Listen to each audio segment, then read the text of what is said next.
Is it misdirection or a sign of quarterback mayhem for the Houston Texans? Welcome into the channel. I'm Cody Stoots. Let's talk some Texans, and it's QB news, but it's not the great QB news that we were all hoping for, that we would open our windows and shout from the rooftops, "He's back! He's back! Hello, have you heard the good news? CJ Stroud is back." That's not the news that we're talking about. It's the news that the Texans were pursuing a fourth quarterback. Yeah, that's right. Pursuing a fourth quarterback. That's probably bad news. What does that mean for the Houston Texans and CJ Stroud's status as the Browns are coming to town on Sunday? Well, they tried to get Nathan Rourke off of waivers. Now, the name is not important who he is. He previously played in the Canadian Football League and most recently was a backup quarterback for the Jacksonville Jaguars. They tried to get him off of waivers, and if they'd successfully claimed him, he would have been on the active roster. But they didn't successfully claim him. The Patriots claimed him before the Texans could. So when the Texans didn't get Rourke, they worked out Tim Boyle. Now, Tim Boyle, if you'll remember, played for the Jets earlier this year. He's Aaron Rodgers' buddy. He stinks to high heaven. He's not a very good quarterback. And KPRC reported that they worked out Tim Boyle. They also reported that they're going to go ahead and sign Tim Boyle, but not to the active roster. They're going to sign him to the practice squad. So the Texans are going to have four quarterbacks in the organization. They're going to have CJ Stroud, who's in concussion protocol.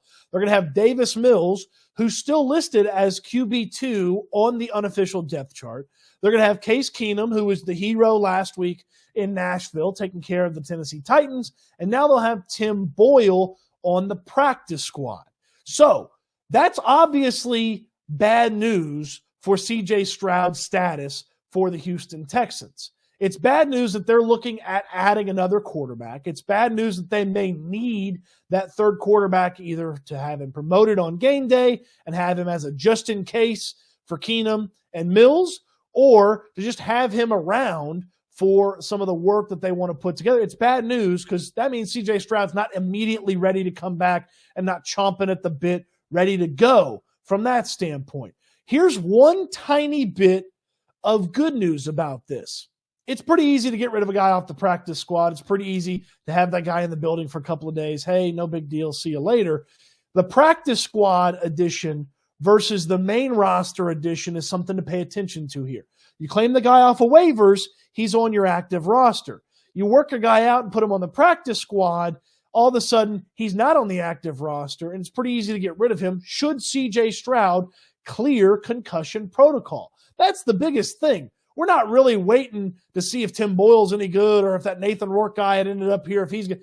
They weren't going to play. It was going to be Case Keenum if CJ Stroud couldn't go. But if CJ Stroud clears concussion protocol and he's ready to go, then the Texans don't need Tim Boyle. They get rid of him. They use the practice squad spot for somebody else that they like. And to go from trying to make a waiver claim for a guy that's on the active roster to then working out a guy and putting him on the practice squad, perhaps that's an indication of a slight improvement for CJ Stroud from the concussion standpoint. Because even though there was no workout, it's a player's day off on Tuesday, they could still check in with CJ Stroud, see how he's feeling. If there was an improvement, maybe that would be the caution on the third quarterback getting downgraded a little bit from that third quarterback having maybe been on the roster versus putting them on the practice squad. It's worth noting they can't be the emergency QB if they're on the practice squad.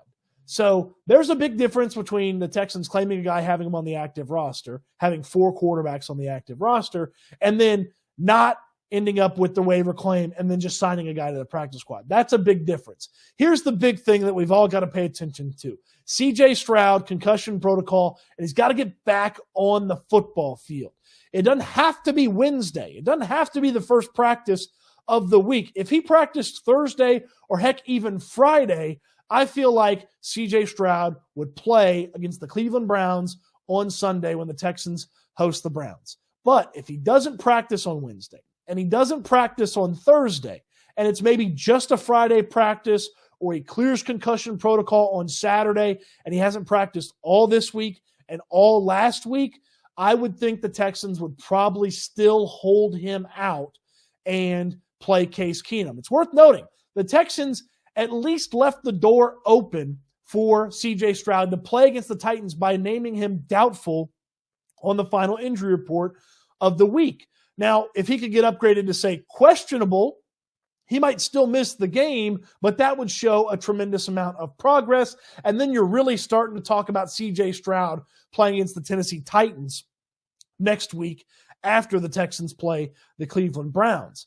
But a Thursday practice or a Friday practice, that's what we're really looking for. Or heck, if the drastic improvement continues, like I've speculated, like maybe there was improvement from Monday to Tuesday, now there's improvement from Tuesday to Wednesday, if he can get on the field, even to just work out on the side on Wednesday, that would bode well for C.J. Stroud clearing concussion protocol. Coming up on 2 weeks, it gets pretty scary on what C.J. Stroud's dealing with. But coming up on 9 or 10 days, that's what most NFL players deal with from a concussion standpoint. Your average stay in concussion protocol in the NFL is 9 days. Yes, some guys clear it quicker, and unfortunately, some players, it takes longer for those players to clear concussion protocol. That's clearly what C.J. Stroud is dealing with right now. Now, hopefully, again, he practices this week and he can play on Sunday. If he can't go on Sunday, I don't care what the depth chart says, they showed us they believe in Case Keenum, and it's a even more difficult situation, despite the game being at home, that some of the stuff that the Texans felt good about with Keenum still applies to this Browns team. You can't turn the ball over against the Cleveland Browns. And I know Keenum had the bad pick six. And I know there were a couple of other questionable throws. But if the Texans felt like Keenum was going to protect the ball better coming out of practice, Davis Mills isn't going to have 3 practices to supplant Case Keenum as the starter. And if you don't turn the ball over against the Cleveland Browns, well, the Browns will turn the ball over against you. Joe Flacco has thrown at least 1 interception in every game that he's played this year for the Browns. He's coming off of a 3-interception game. So the turnover differential, incredibly important in this one. Both the quarterbacks, Davis Mills and Case Keenum, I would think Mills has just a little bit more scoot to him. Here's what I would tell you. Nobody's running away from Myles Garrett anyway. So Myles Garrett screaming off the edge, he was going to sack Case Keenum or Davis Mills, regardless of which quarterback was in there. So it's not like a mobility thing is going to be a big positive for Davis Mills over Case Keenum, or an element to deciding who exactly the quarterback's going to be. It's going to be Case Keenum. Now, I would hope that he gets Nico Collins back from a weapons standpoint. And you can start to talk yourself into Nico Collins plus Dalton Schultz, Noah Brown playing well, the rushing attack getting going like it has. If that shows up again, you can sort of talk yourself into scoring enough points to be able to beat the Cleveland Browns if the defense takes care of their business. You know, the Browns in the past month, they're 2-2. They're coming off of a last-second win against the Bears that if the Bears wide receivers could just catch the damn ball, they'd have beat the Cleveland Browns. They dropped a wide-open touchdown pass earlier in the game. They dropped a Hail Mary that was in their wide receivers' hands that would have won the game. And you look back to a few weeks ago at what the LA Rams were able to do and what the Denver Broncos were able to do. Matt Stafford threw 3 touchdowns against this Browns defense. Now, again, Case Keenum's not Matt Stafford. The Browns have gotten Denzel Ward back since then. But you go back even further, the Denver Broncos played a pretty crappy offensive game and still were able to take care of the Cleveland Browns. This is not the 85 Bears on defense. Look, it's a really good defense. Denzel Ward, as they call him, as I found out this week, the Warden, he's very good at cornerback. So he's going to shut down who he's going against. And then Myles Garrett against a hindered Laramie Tunsil or George Fant or Charlie Heck, whoever the hell's out there at right tackle. Yeah, that scares the bejesus out of me a little bit. But Case Keenum, if the rushing attack is playing well, if you get Nico Collins back, and if the defense can turn over the Browns a couple of times, you should be able to score enough points to beat the Cleveland Browns. If. Now, if ifs and buts were candy and nuts, oh my, what a Merry Christmas we'd all have. Christmas Eve could be Case Keenum. The signs this week point to the potential for Case Keenum. They point to more likely Keenum than C.J. Stroud, but Wednesday and Thursday are the big days. If 7 makes it on the field Wednesday or Thursday, then 7 makes it on the field on Sunday, and the Texans will put together a win. If he doesn't, Well, it's going to be a tough one, but I'll tell you this. Let's take a little trip down memory lane. Let's go back to 2014 when Case Keenum, out of the deer blind, shows up in Week 16, which is what we're in now, against a Joe Flacco-led team that has got 9 wins and 6 losses. How about that? 2014, Joe Flacco-led team in the middle of the playoff hunt, comes to NRG Stadium. What did Case Keenum do? He played a very ugly football game, and the Houston Texans won the game. It's possible.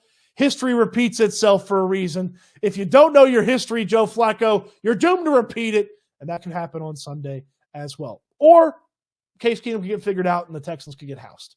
That's certainly a possibility as well.